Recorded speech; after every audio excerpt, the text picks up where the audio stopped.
ازاي اخليه يحبني؟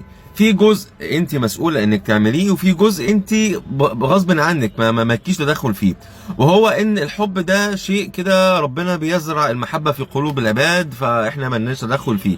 لكن الجزء اللي انت ليكي تدخل فيه هو انك تلعبي على حته احتياجاته النفسيه والعاطفيه. كل انسان عنده احتياجات نفسيه وعاطفيه.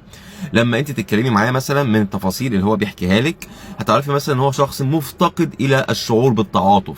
فانت لو قدمتي لي انك متعاطفه معاه وحاسه بيه ومقدره مشاعره، هيحبك. في شخص مثلا عنده افتقاد كاحتياج نفسي ان حد يعترف بقدره وبقيمته، محتاج ان حد يقول له كلام حلو، فانت برضه العبي على الوتر ده وقولي له كلام حلو. وهكذا كونك معاه في العلاقه ما تبقيش قاعده ساكته، لا انت عامله شبه الرادار، تاخدي بالك كويس من التفاصيل بتاعته، وبناء على التفاصيل دي هتعرفي احتياجاته وهتبداي تشبعها له، هيحبك على طول.